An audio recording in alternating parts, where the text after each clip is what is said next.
Do you know the How I Met Your Mother episode in which Marshall has a hip injury called dancer's hip?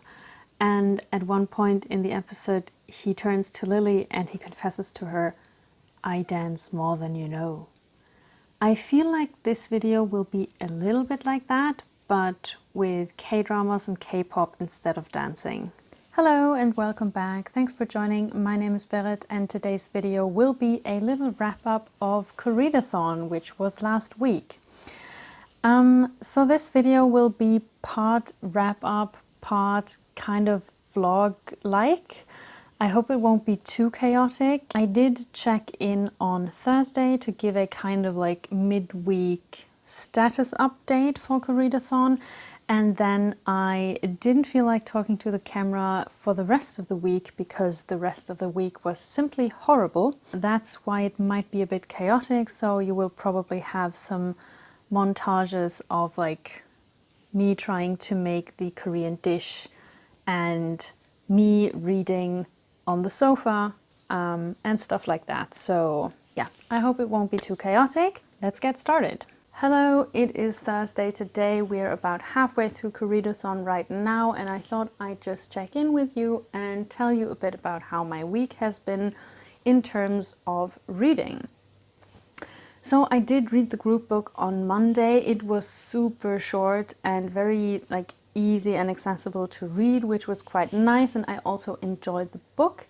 I thought the dynamic between the main characters was a bit strange, and I don't mean strange in like a bad way, but more in the way that like a lot of things were unsaid and there was a lot of subtext between the lines, which was never really taken up explicitly or anything. So yeah, that was kind of interesting, and I also liked the narrative style a lot. It was quite poetic at some points, I thought, and yeah, like not too much is happening in the book, but the atmosphere is very nice and it felt a bit like a slice of life kind of story. So I'm glad I read it. It was nice and it's a very quick read. I had a nice Monday evening with the book, so yeah, that was a good start. And then on Tuesday I started reading Essays in Love, which for me is the book that was recommended by a Korean celebrity. I think I only read the introduction on Tuesday actually, and that is mostly because Tuesday is my busiest day of the week. On Tuesdays I come home, I eat something, I stare into space for a while, then I get changed and go to a training class, which is from 8 to 9. And then when I come back at like 9:30, I usually just, take a shower, go to bed. So Tuesday was a bit less active in terms of Koreadathon because it was more active in terms of I actually go out and do stuff.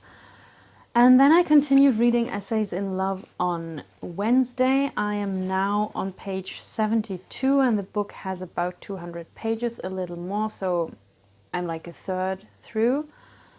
Yeah, it's fine so far. I looked into some Goodreads reviews and they were either like, this book is fantastic, it explains love on a whole new level, etc. Or it was the opposite, like this book was so dull. I even found a review from a person who was mad for reading the book for 80 pages and not DNFing it earlier, so that was quite hilarious. But yeah, I think so far it's fine. It's a light read, it's a bit lighter to read, easier to read than I had expected. I think being a third into the book, I can say that I'm probably a lot less romantic than the author. We will see how it will turn out. I like the mixture between like novel and more abstract thoughts. So far, I think it mixes very well, and the writing style is nice. So yeah, I will continue reading this tonight and we'll see how far I get. I think I will probably finish it this week. And then lastly, I also had a look at the poem collection that I got for the book translated from Korean. And I read the foreword, which was very interesting. And then I read the first poem and I was shocked. It is a very short poem, and I will give you my unprofessional translation of it. To understand my shock about the poem, you should know that I love turtles. They are among my favorite animals. And if you really love turtles, you may want to skip the next circa 10 seconds. So the poem goes like this. Turtle, my turtle, show us your head. If you don't do it, we will cook and eat you. Yeah, off to a good start, I guess. I guess I will also continue to read this one tonight and, throughout the next days. I have had a day now to digest the shock of the first poem, and I have the hope that the rest of the poems are not as brutal towards turtles as the very first one, because that was a bummer.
Welcome back. It is Monday now, so Koreadathon has officially ended. After Winter in Sokcho, I did also finish Essays in Love, which I'm gonna say was fine. It was okay, it was fine. I agreed with some points that the author makes about love, and I kind of disagreed with other points that he makes about love, which I guess is kind of normal when you read a book, that you agree with some stuff and you might disagree with some other stuff. But yeah, so in the beginning I kind of had to find my way into it, and that was also because the points where I kind of disagreed a bit with the author were mainly in the beginning.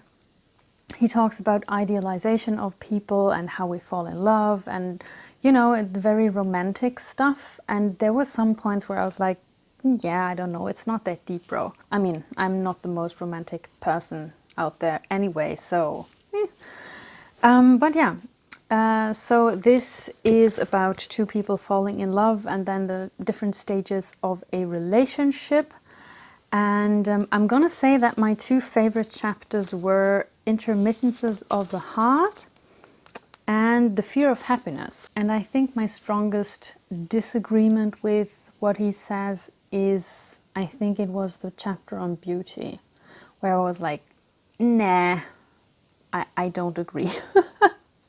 There was one thing that did bother me in this book, and I'm gonna mark this as a spoiler now, so you have time to skip this if you don't want to hear it. Something that bothered me quite a bit was actually the thing that puts an end to the relationship, because Chloe, the girlfriend, she does cheat on the main character. And the thing is that before that point, before he finds out that she cheated, he knows that this relationship kind of drifts apart, that it doesn't have a future and that they will probably have to break up. But it did bother me that they did break up in the end over her cheating on him, because I would have preferred a kind of like, we drifted apart, we do care for each other, but we don't love each other anymore, I cannot give you the love that you deserve, blah blah. Kind of like this, we're drifting apart and the relationship ends quietly, but at some point someone has to actually say it. Like, someone has to start the talk about that. I would have preferred this over having her cheat on him, because I felt that this was a bit lazy, because the relationship was drifting apart, and it would have been more interesting, to me at least,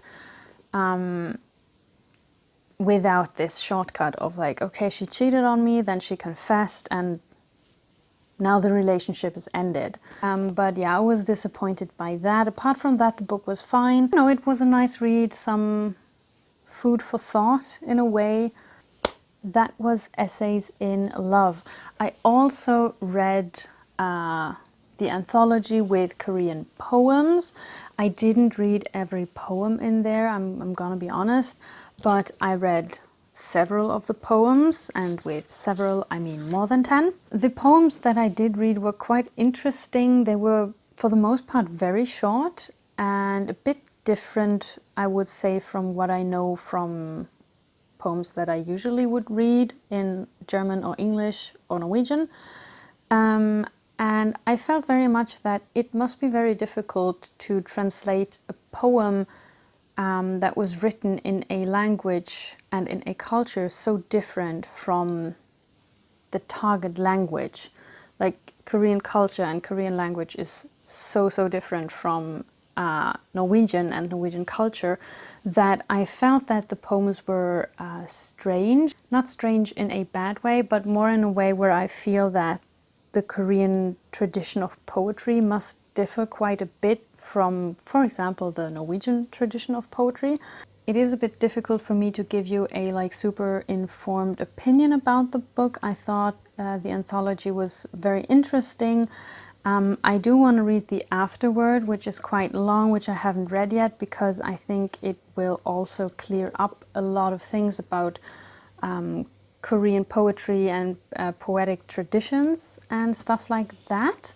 So once I've read that, I might also give you a more informed opinion about this book at some other point. So yeah, that is the status on that one. And now we come to the last challenge that I want to talk about here, which was to watch a Korean film or show. And I kind of did both. So I had scheduled to watch Burning, which I will also talk about because I did watch it, but I ended up also watching a K-drama. I needed stuff to distract me, and I didn't feel like reading very much. I even felt that it was hard to get into a good enough mood to read Essays in Love, so I didn't want to read anything in addition. So I went and watched a K-drama. The K-drama that I watched, I have like 2 or 3 episodes left, so I haven't finished it. But the K-drama that I watched has a horrible title, I think, which is Oh My Venus. So far it's a pretty light, pretty romantic, pretty sweet kind of K-drama. It's about a woman who is dumped by her boyfriend after 15 years, mostly because she has gained some weight in the relationship and she's not as pretty and perfect as she was before. And then for reasons that I won't go into here, she meets this personal trainer guy, well, secret personal trainer guy, I should say, who helps her to lose weight and surprise love story stuff. So yeah, I haven't finished it yet, but I thought it was overall pretty nice and distracting. The drama has so little conflict that I genuinely didn't understand 2 of the main conflict points, I think. There were 2 like dramatic, problematic points so far. Like halfway through the series, where I was sitting there being like, I genuinely don't understand why this is a problem. This is not a big deal. Why is this a cliffhanger in the episode? Why is this dramatic? But on the other hand, in the last episode that I saw, something happens which, funnily enough, is not...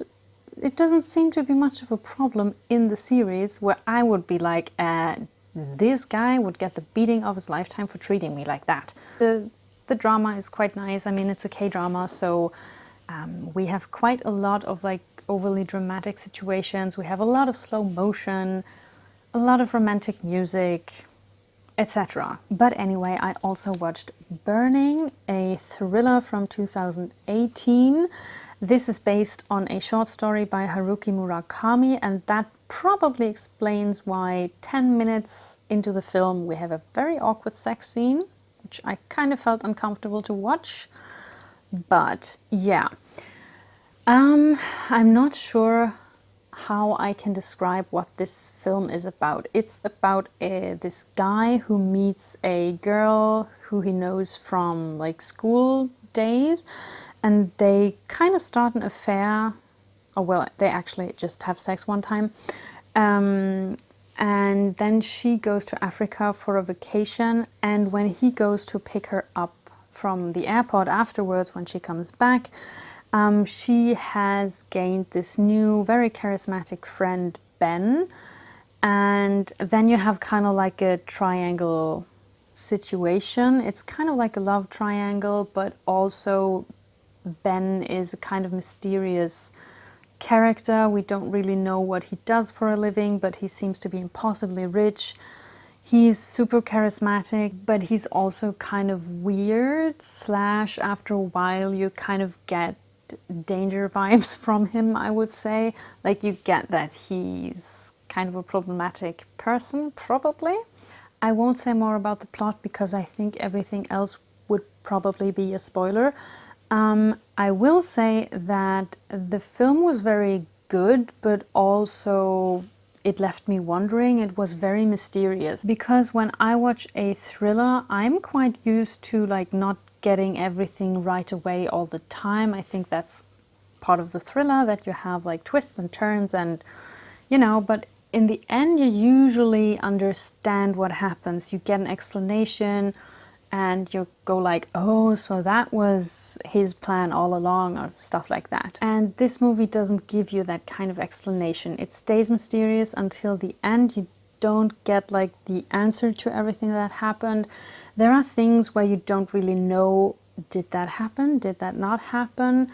Did this person lie? Did that person lie? What is the truth? What happened here?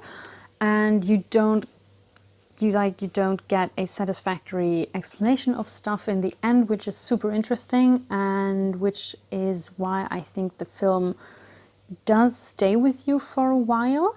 Also, all the main actors, the 3 main actors, they deliver very, very good performances. I also like the pacing of the movie. I like the music of the movie. And like the pictures, the cinematography. It was very good, although I sat there afterwards going like, what did I just watch? I'm not quite sure.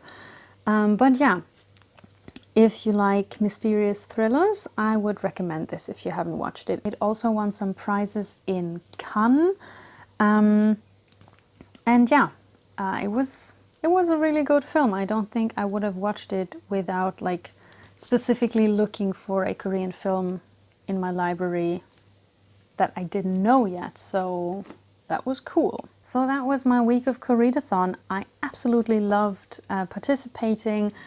It was interesting to come up with the TBR, with the challenges that we had, and it was just, you know, fun to have this as a week-long project. It also helped me through a horrible week, so that was also very good. So that was it from me today. That was it from me for Koreadathon this year, I guess. I hope that you enjoyed it. Maybe I'll see you in the next one. And before you go, I have something for you. Wait. Here. Bye.